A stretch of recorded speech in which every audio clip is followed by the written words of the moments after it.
first. And there we go. We are live. Hello, everybody. I am Carmichael Dave. We are doing your Kings post game right here on Sactown Sports 1140. It's never easy. It's never easy. Hello, everybody. Say hi in the comments, please, so at least I know you can hear me.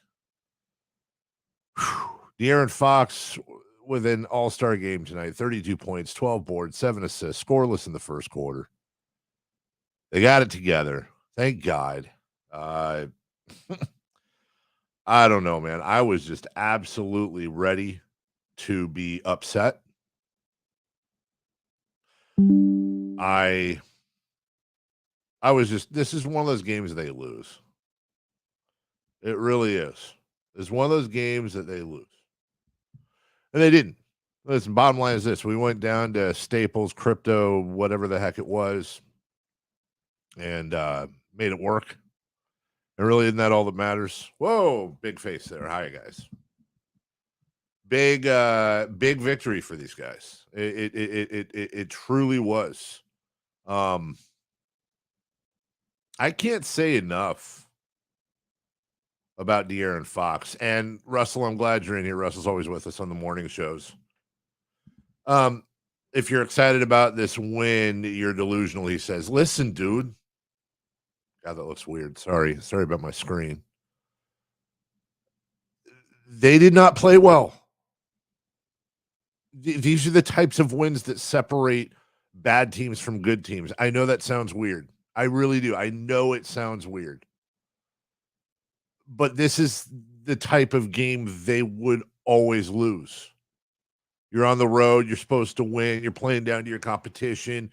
You just had a huge win over the Cavaliers in which you played fantastic, and the Cavs played fantastic. You fought fire with fire and won. This is actually, I'm not going to say this is a better win than the Cavs one because it's not. That'd be stupid. This is a bad Laker team that has Anthony Davis and a semi-washed Russell Westbrook. He's not what he was. And a bunch of guys that just scrap and want to play. But how many times, just think about it like this, how many times, Kings fans, have you throughout these last few years, and really, let's be honest, most of the time since 1985, how many times were we the ones, oh my gosh, the Kings are looking great tonight. Surprisingly, they're ahead of the team that's clearly better than them. And, the Kings could hold on for a win. And then the other team just kind of clamps down and finds a way, and you go home with the L. And then in the whole post game, all we're talking about is, the Kings really played well for 3.5 quarters. We've just got to look at the film. We've got to find a way to win in the fight. Think about that. You can't have it both ways. You can't.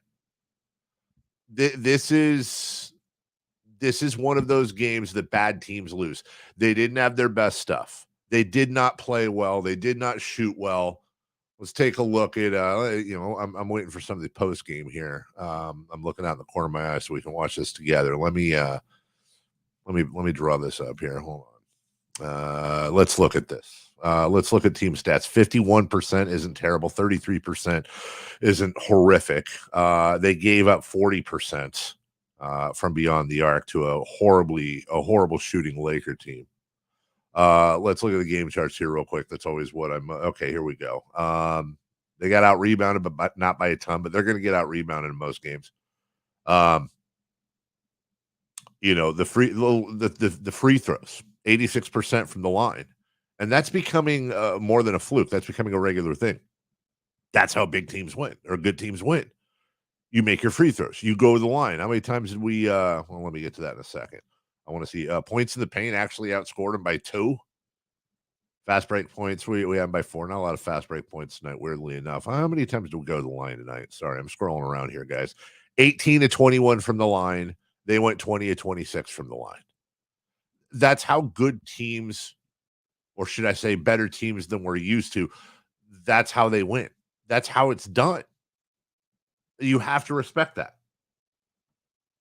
Had we lost, we'd be having a totally different post game right now, but they didn't.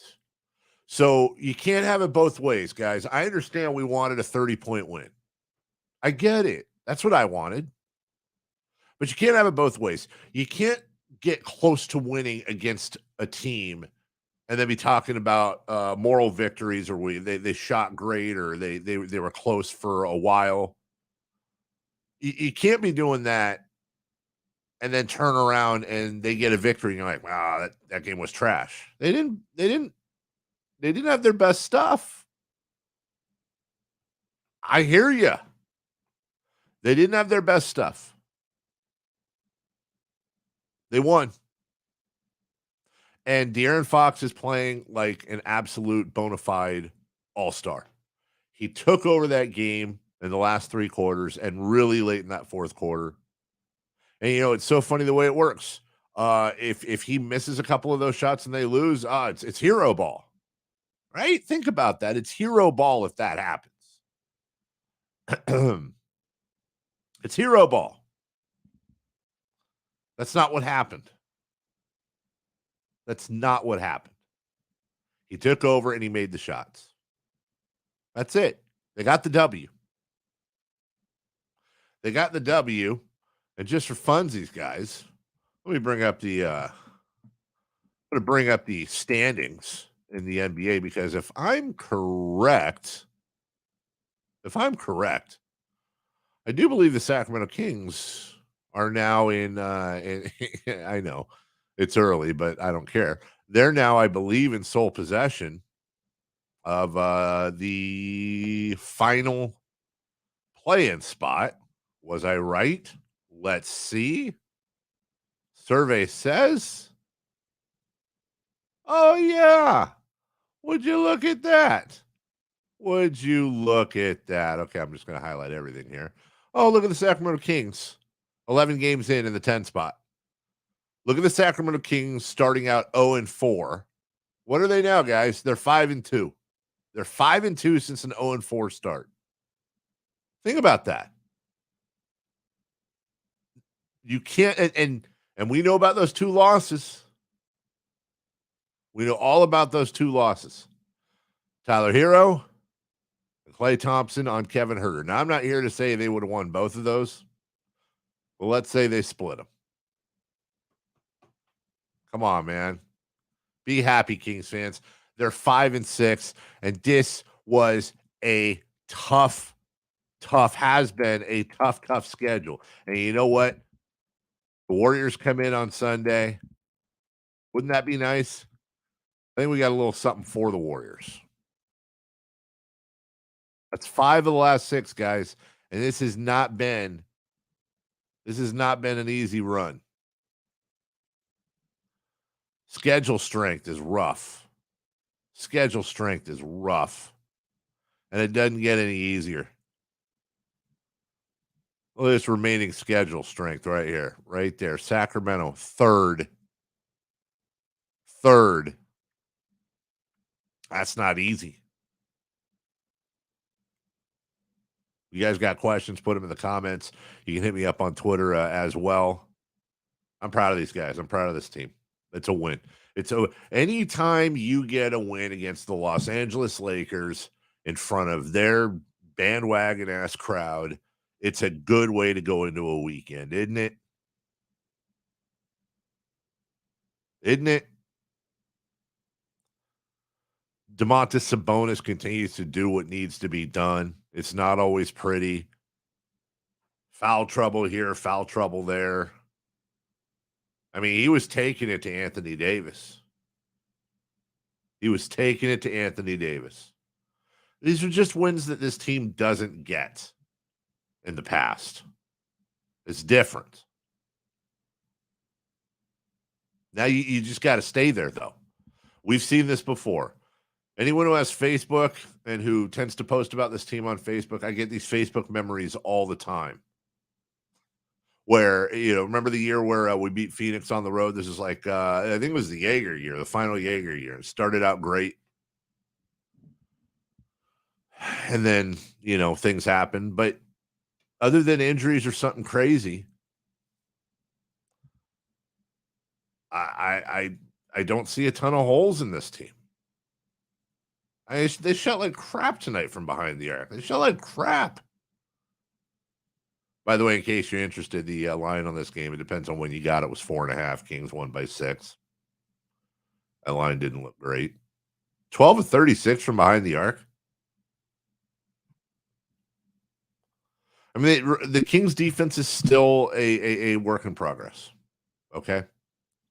I don't know what to say to that. It's still a work in progress, but you know what? I don't care if they give 136 points a game. I truly don't if they score 137.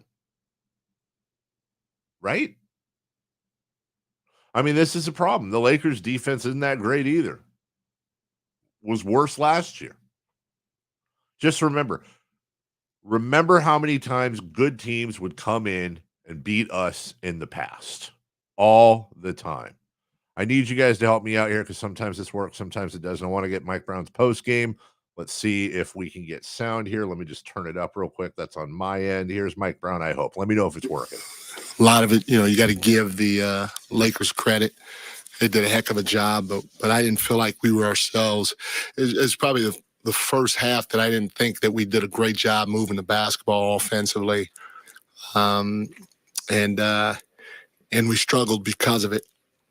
But I'll tell you what, we had some guys step up big tonight. I thought Kevin getting 6 rebounds was huge for us. He had a big one late in the game. That was fantastic. TD was amazing. I'm on TD all the time, and he stepped up big for us tonight. And his 12 points was huge for us. We needed every one of those buckets. He hit some timely buckets for us. He was fantastic. I thought just seeing our guys' composure on the road down the stretch. Westbrook hits a big 3 at around the 2:13 mark, and that put them up 2. And from that point on, we went on an 8-0 run. I thought, HB put his head down and drove and picked up a foul, knocked 2 free throws down, and that started the 8-0 run. So I love our composure in the last 2 minutes. I love our ability to get stops in the last 2 minutes, and that's what won us the game. A lot of people are going to say, well, Fox played a great game. Yeah, but at the end of the day, I'm telling you, I've been around him long enough now. I told him in the locker room, I said, hey, to me, what he did out there was no surprise. It wasn't great. I'm telling you, that's who De'Aaron Fox is. He can flat out go. And I'm glad everybody's starting to see a little bit of it while we're winning games. Because like I said, he can flat out go. Other questions? Yeah, Mike Fox can flat out go. We've seen him do this in Sacramento. I know you're still learning and seeing him do some of these things for you for the first time. But what are you learning about his ability to go out there and take over and finish a game? The biggest key to that, what you're saying is, and when I say he can flat out go, is he can carry us to a win. And that's what he did tonight. I know he could score in the pass, but I just wasn't seeing the production on both sides of the floor while getting a win like I'm seeing this year, especially tonight. We were struggling, and we went to him, and he did what his job is supposed to do. He did what a star is supposed to do. And not only did he do his job, but he did his job while getting us a win.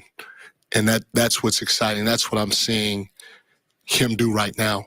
Not only that, it doesn't add up in the stat sheet, but I'm seeing him lead and take on responsibilities at the right time. And so to see him grow as quickly as he has in this short amount of time, especially with the work that he put in this summer, that's the part that I'm excited about. Because like I said, he can flat out go. You heard Mike Brown. All right. So there you go. That's Mike Brown $40 green screen. Yes, I actually have a green screen. I just need to hook it up. Honest to goodness. That's on me. I want to get into my Twitter here too. Give me a second, because a lot of you have been asking about Keegan Murray, and one of the worst. Well, I shouldn't say one of the best kept secrets, actually, because it's been a secret. Has been that he's been dealing with some stuff off court. And listen, I'm really proud of the group of media here. It's not New York, it's not Philly. I'm really proud because in a lot of other markets, I'm sure I probably think at least 10 to 12, if not more, media members knew what was going on or have known what was going on, but it's nobody's place to share it but Keegan Murray or his family. And so I had said earlier, let me bring this up here, everyone. I had said earlier, let me bring it up. Here we go. Okay. I can't really it's control. What's Zoom on a PC, everybody? Is it Control Z? Somebody say in the comments. I said I love Keegan just struggled out there these last few games. He struggled. And a lot of people, I'm sorry I'm stumbling. I want to get this right. A lot of people kind of got word of this, or at least a couple of media members, a few games ago, that he was dealing with something. And it's tough to say because, he's hitting the rookie wall, and understandably fans are going, what the heck? So I said, I love Keegan more than life itself.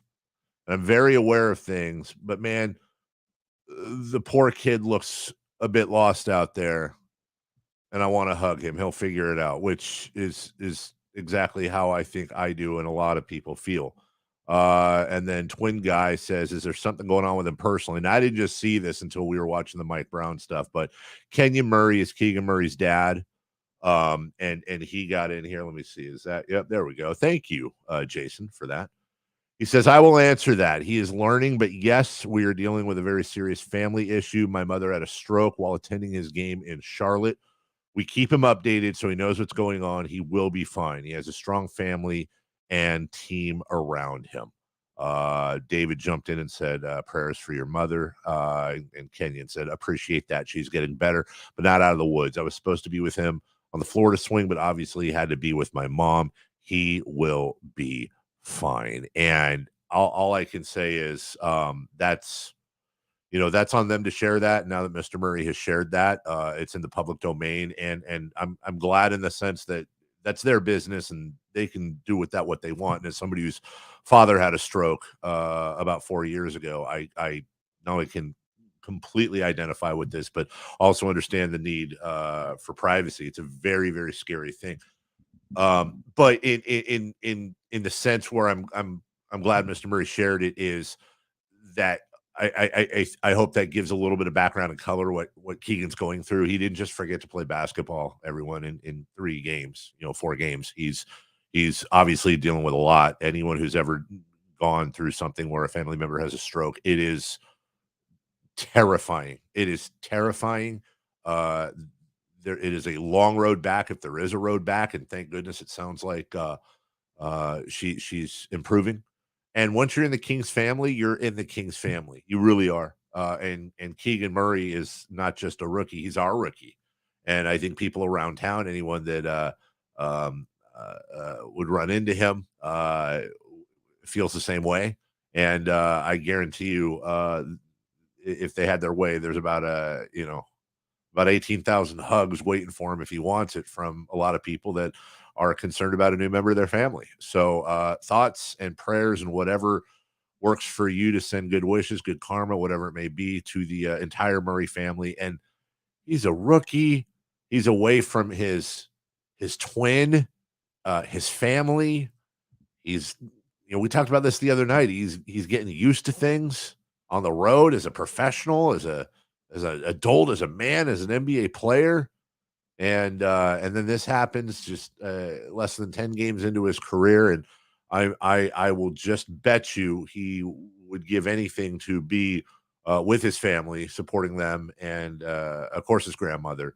And again, I don't have any insight on this, but I'll just bet. I'm just going to bet that Keegan's family said, "We got this. We'll keep you posted. You got a job to do." And it just, in a very short time, we've very much fallen in love with the Murray family, and the way, especially that Mr. Murray has handled things publicly with his son, and of course his son himself, who's just been fantastic. So maybe there's a little background on Keegan for you, and tonight. Uh, Tonight, Keegan was 1 of 4 with a rebound, a steal, and a block. Did what he could to fit in where he could. He was plus 15. In fact, he was a team high. Think about this. You're a rookie and you have that kind of effect, and plus minus can be a little bit misleading at times. I completely understand that. But the fact that he had what appeared to be a minor impact statistically on this game, but look at that right there. Team high plus 15 for Keegan Murray here. Just finding ways as a rookie to fit in, and when he's not on, to do what he can. I mean, listen, I would give just about anything, because I'm sure a lot of you watching right now would do the same, to help whatever you could with the Murray family. But my goodness, talk about poise under pressure. Talk about being able to be mature beyond your years. That's Keegan Murray, because I could tell you right now, and that's probably a big reason other than talent. I'm not an NBA player, but I would have done everything I could. I couldn't have concentrated. Neither could most. I'm seeing a lot of stories in here right now from a lot of you who've gone through what the Murray family is going through right now. So that being said, and again, thoughts and prayers and all that out to the Murray family. Kings win, a great win, despite Russell saying they played like crap. They did. They played like they did not play well for much of the game. I can't deny that, but I don't care. It's a victory. It's a victory in Los Angeles. And again, looking at the standings, they started out 0-4, kids. They started out 0-4, and they're now sitting at 5-6. And if they can somehow eke out a victory tonight against the Golden State Warriors, who are 5-7, Warriors eked out a win tonight, a come from behind win. I was watching out of the corner of my eye against the Cavaliers. The Cavs did not cover, in case you're interested in that kind of thing. But I'm kind of glad. I'm glad the Warriors won. So they're not, it's always nice to, hopefully they're not finding themselves so they don't come in here angry. But wouldn't that be nice? Wouldn't that be nice to get a nice little win? Nice little home win, because you don't see Golden State again until the second to last game of the season. I believe that's in April. 5-6. So quick math, they're 5-2 since starting 0-4. By the way, this is a Sacramento Kings team that is 3-3 on the road. 3-3 on the road. And tonight, you can see here, was their first, not only their first division win, it was their first conference win. They were 0-5 in conference. They now have sole possession of the 10 seed. They are just percentage points behind San Antonio. I get that 11 games out of 82 is way too early to be talking about playoffs. But the goal for this team is play-ins, playoffs, etc. So far, they're doing that. I think what's even more interesting, everyone, is look at this. The Dallas Mavericks are the 7th seed, and they're just a game ahead of the Kings. I know we're 11 games into the season, but there's not a lot of separation here. There's not a lot of separation here. There isn't. And you got to think, maybe not, but I got to think. I can't imagine the Utah Jazz are going to win 77% of their games. Okay. I can't imagine the San Antonio Spurs are going to be a 500 team. Maybe so. At the same time, I don't see the Timberwolves being this bad, and I don't see the Warriors being this bad. But there's room for the Kings in here. There's room for the Kings. They're making room for the Kings. Or should I say, the Kings are making room for themselves. I'm proud of them. I'm proud of them. Good for them. Good for the Sacramento Kings, and what a good way to go into the weekend. 120-114 is your final. The Kings win down in Los Angeles against the Lakers, and anytime you can get a win over the Lakers, I don't care when or where it is, breakfast tastes just a little bit better. For those of you asking, yes, I did make Rice Krispie treats for the first time, for the absolute first time in my entire life. They were a little harder than usual. Sorry, I'm just giving you a report on that. I know a lot of people cared. Doesn't matter. They're going to be fine. I'll eat them for breakfast tomorrow. Put a little chocolate on top. We're good. Kings Warriors Sunday. I will be at the game. Hopefully see a lot of y'all. Crossing fingers. Hope they get a victory there as well. We owe them a little bit of something. Shout out Sac State beating Portland State. Jason Ross on the road. That's why he was not in this morning. Causeway Classics next. If anybody can upset the Hornets season, I'm sure the Aggies would like to. We'll have Jason Ross and Scott Marsh in studio at some point, play-by-play voices for both. It's good to have a little bit of Sacramento pride. There was a guy today in Brooklyn that was questioning the passion of the Sacramento Kings fan base, of all things. Big time guy that reports about uniforms. I would just like to point out that it is, what time is it? It is 10:30 on a Friday night, and a team that has not made the playoffs in 16 years, and a team that is currently under 500. A team that has not made the playoffs in 16 years, and a team that is currently under 500. And we got 150 people on a little post-game chat, and there's other post-game chats that I know are coming up later, and I'm sure even more people are going to go into those. And then everyone's going to get on message boards and Twitter and Facebook tomorrow and talk about this. You tell me these aren't the most passionate fans in the world. I'm so proud to be a part of this fan base. I love you guys a ton. And we will see you Monday at 6 a.m. Hopefully on the tail of yet another Kings victory over the Warriors. And what a fun Monday show that'll be. Until then, have a wonderful weekend, everybody.